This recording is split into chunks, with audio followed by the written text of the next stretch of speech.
Once upon a time, there was a beautiful, kind-hearted girl called Cinderella, who lived in a far, far away land. She lived with her stepmother, Lady Tremaine, and two stepsisters, Anastasia and Drizella. As her stepmother was not very fond of her, she had asked Cinderella to live in the attic.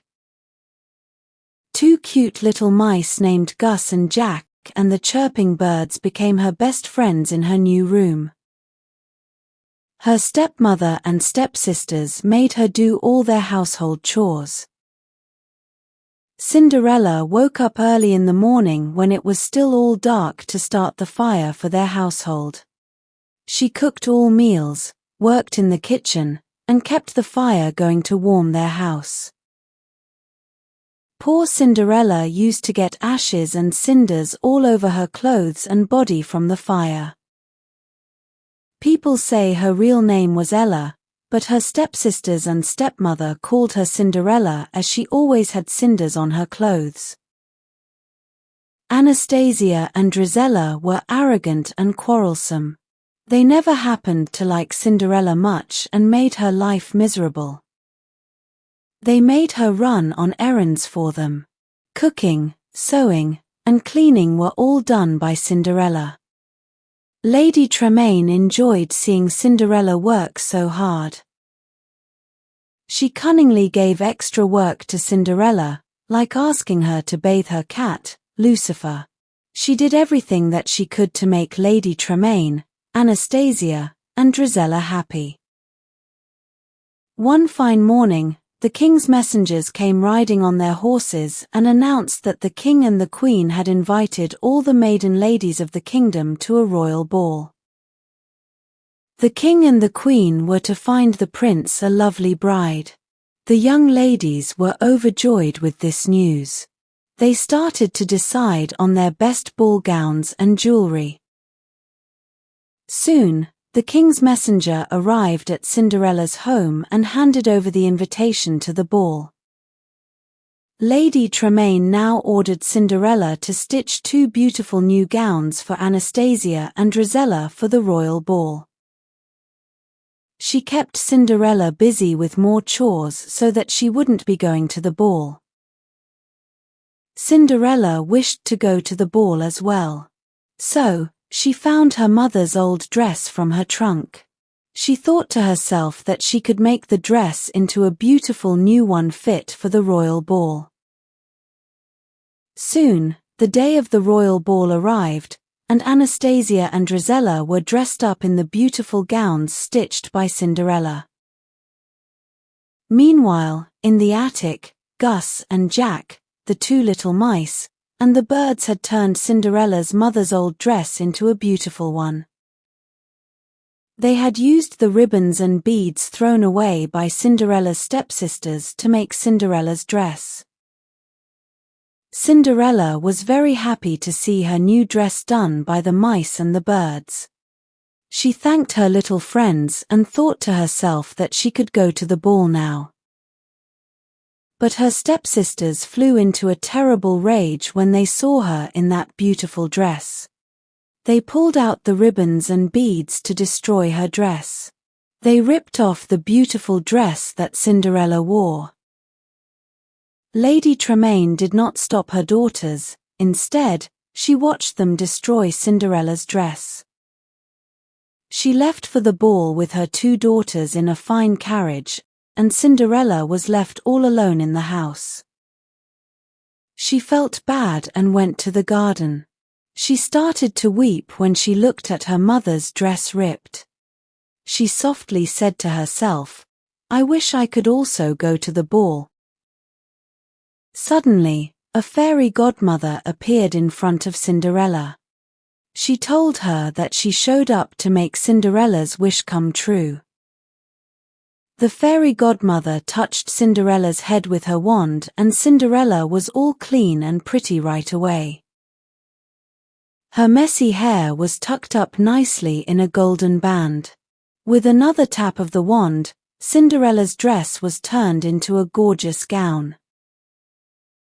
Cinderella couldn't believe her own eyes. She looked so pretty in that beautiful gown and the amazing glass slippers that the fairy godmother created for her. But she didn't have a carriage to go to the ball. So, the fairy godmother waved her magic wand on a pumpkin and turned it into a fine carriage for Cinderella. She tapped her wand on the little mice and turned them into Cinderella's carriagemen. The fairy godmother told Cinderella to go to the ball and have fun. She added, "Remember, my child, all this magic spell will vanish at the stroke of midnight. Come back before that." Cinderella promised to be back before midnight and left happily for the ball in the carriage drawn by Gus. When Cinderella arrived at the palace, she was surprised to see a place so majestic and a ball so grand. There were so many young ladies escorted by their mothers. Everyone wanted to impress the prince. But the prince was at a loss. He didn't know where to look or who to dance with. When Cinderella entered the royal ball, all heads turned to see her. She looked like a dream. No one happened to recognize her. Even her stepmother and stepsisters were awestruck to see a girl so beautiful. Cinderella walked into the ballroom with her head held high. She looked so royal that everyone thought her to be some princess. The prince couldn't take his eyes off Cinderella. He walked to her and introduced himself. Cinderella bowed down and greeted the prince. He asked her out for a dance. They talked, laughed, and kept dancing to every song. The other young ladies at the ball became jealous of Cinderella. As the evening went on, Cinderella and the prince became more engrossed in each other's company. The prince was smitten by her charm and beauty. Cinderella had never been happier. Suddenly, she heard dong, dong. It was the clock that was about to strike 12. She looked up at the big royal clock at the palace and found that it was almost midnight. She screamed, "Oh, it is almost midnight." She told the prince that she couldn't stay longer. She said, "I must go now." The prince couldn't hear Cinderella as the clock was loud enough. Cinderella bid him goodbye and ran down the stairs in a hurry. As she was hurrying down the stairs, one of her glass slippers came off her feet, but she didn't stop to pick it up and left the palace. The magic spell had started to wear off. The prince followed her to the stairs. "I don't even know your name," he called out to her. But she didn't turn back and seemed to have vanished into thin air in her carriage. The prince found her glass slipper on the stairs. He realized that it was a special glass slipper that could only fit Cinderella's foot.